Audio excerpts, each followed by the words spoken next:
Yo, YouTube, what's up? It's your boy Sports and Fitness Rants, man, and I'm back with another video for you guys.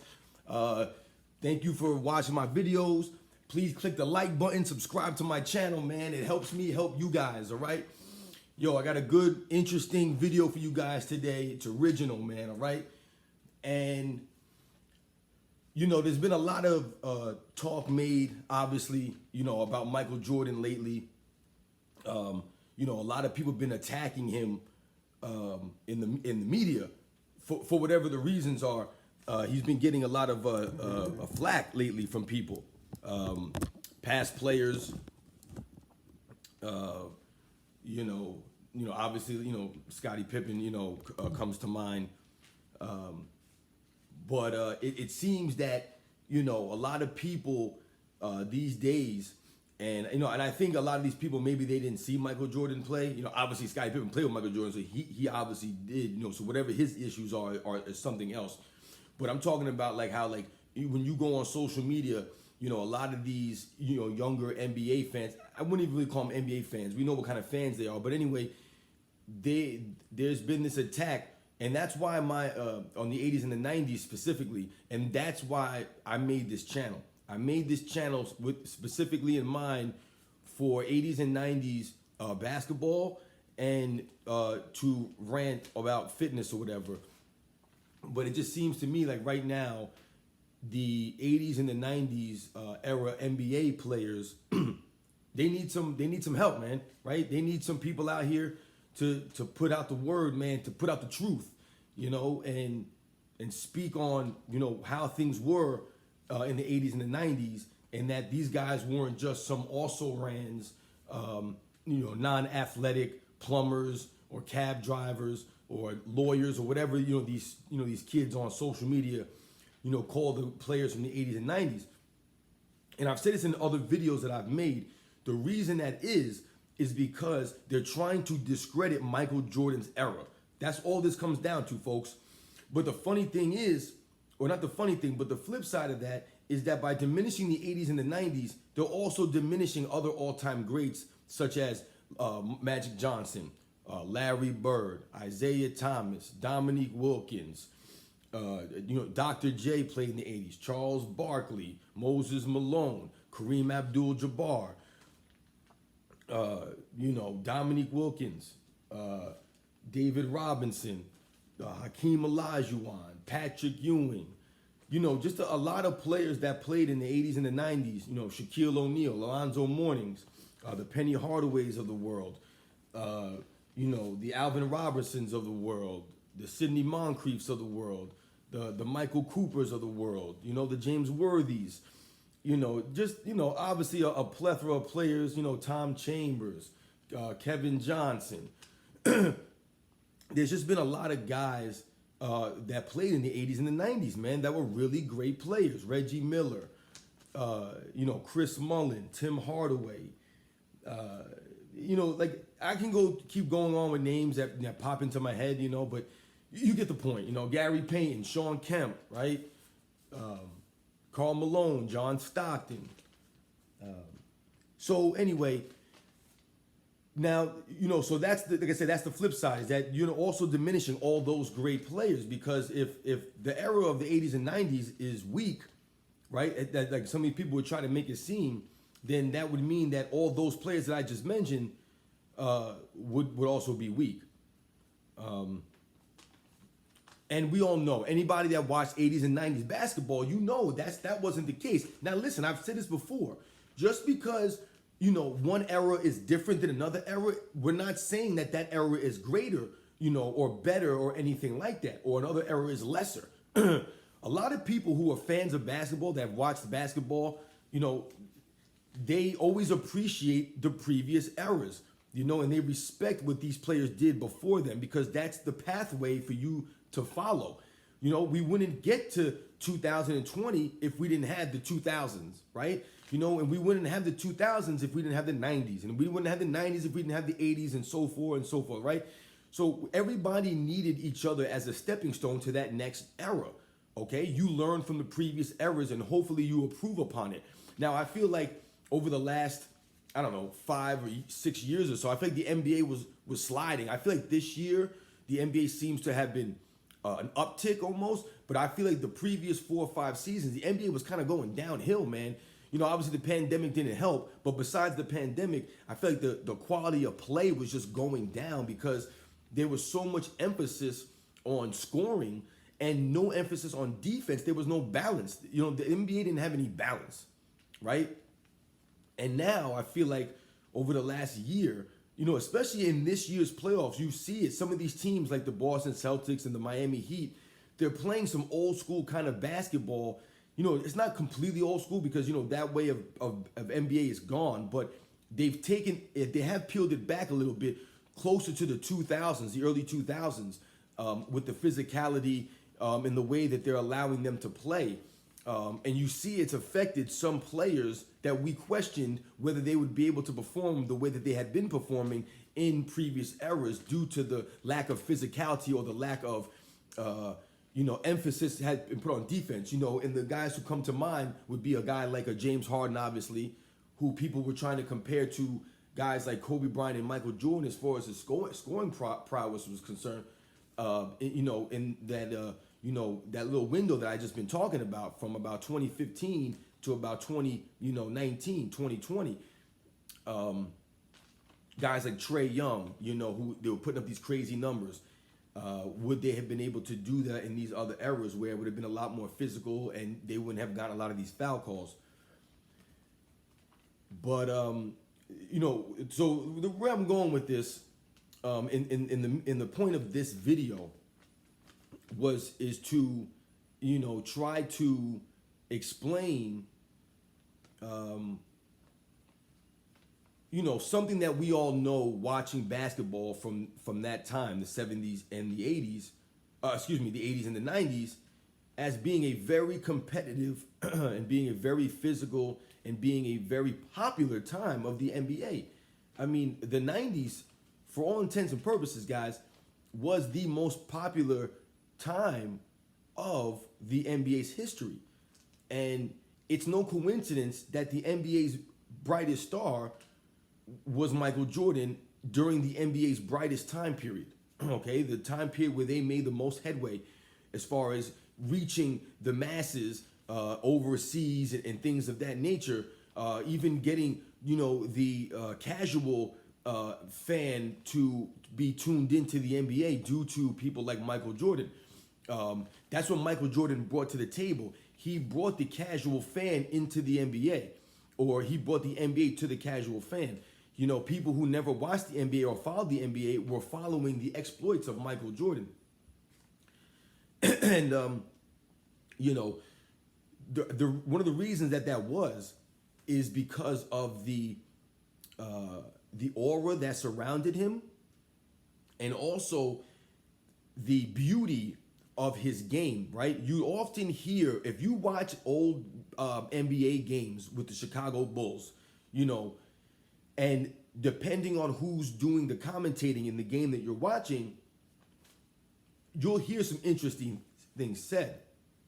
And some of the interesting things that have been said about Michael Jordan when they're watching him is you'll hear people talk about the artistry that he played with, right? The artistry, the beauty in his game. And you don't really hear those things being said on the level that they were being said about Michael Jordan, about really any other player in the history up until that point. And, one of the guys that come to mind that you could probably put in that category would be someone like a Dr. J, who had a very beautiful game and had creativity to do beautiful things on the basketball court.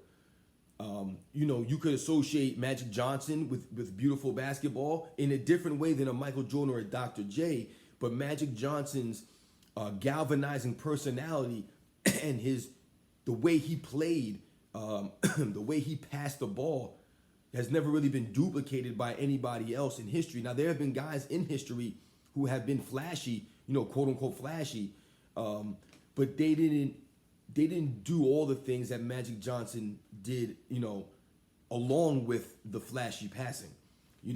Guys that come to mind, Pete Maravich, Jason Kidd, Mark Jackson, Jason Williams, aka White Chocolate. These are kind of guys that would have the flash and the flair with their passing abilities. But like I said, they didn't encapsulate everything that Magic Johnson brought to the table, which made him, which put him, in a class by himself, whatever. But these are kind of guys, that would galvanize, or you would watch and you would say, wow, these guys are beautiful to watch. But the thing with Michael Jordan is that it wasn't just, like when I mentioned with these other players, is what they did with the ball that was beautiful. With Michael Jordan, it was different. It was the way Michael Jordan moved. It was the way he moved. If you watch Michael Jordan play consistently, you watch the games, right? You watch full games, not highlights. You watch full games of Michael Jordan, and you watch the entire game, right? And you watch all the little nuances. You watch him on defense. You watch him on offense. You watch him when he doesn't have the basketball, right? You watch him when he's inbounding. You watch him when he's at the free throw line. When he goes up for a shot, all these things you watch. Michael Jordan just moved differently than everybody else on the basketball court. And obviously they're all great athletes out there in the NBA. This is not saying that, Michael Jordan was such a superior athlete than everybody, which some ways he was. But he just, when you look at the dunk contest, right, and you look at Michael Jordan's dunks, he would take a regular dunk, right, and it would look 10 times more beautiful or just prettier aesthetically than if somebody else did that same exact dunk. So Dr. J did the foul line dunk, right? And Michael Jordan did the foul line dunk. Michael Jordan's foul line dunk was just a thing of beauty. Like that poster, when he's holding it like that in the air, the way his legs are bent back and the way his body, you can't, you can't duplicate that, right? That's the thing about Michael Jordan that a lot of people miss the mark on when they speak about why he was able to captivate so many people. The reason that he was able to captivate so many people is because of that thing that I just, explained, the beauty. Like I said, people who never watched basketball would be enamored and be in awe, and they would just be starstruck by seeing some of the things he would do out there on the court, his creativity. And, like I said, he would captivate, people's imaginations and stuff, because they were thinking he was flying, like he was Air Jordan. No other nickname in the history of NBA has been, so apt, as a name as Air Jordan. Now, there have been great nicknames, like obviously Magic, which, basically is his name, but, it's not his real name, but that, that's a great nickname, a moniker. And he was a Magic man with the basketball. But when you talk about Air Jordan, that's what Michael Jordan, that was his lane, man. That's what people couldn't, other people, like I said, could be great passers, right? But no one had the artistry or that level of artistry on that level of grace and beauty in their games at such a high level like Michael Jordan did, And I don't want to make this video too long because I want to get to a point. So I'm saying all of that leading up to say this. And there was a guy by the name of David Halberstam. I think I'm saying his name correctly. I hope I'm saying his name correctly. He was a legendary historian, American historian, author, a Pulitzer Prize winning author, historian, activist, all these kinds of things. And he died in 2007 in a car crash, I believe. But he was interviewed one time, David Halberstam. He was interviewed, like I said, big time historian, Pulitzer Prize winning author. He wrote several books. And he ended up later in his career getting into sports journalism.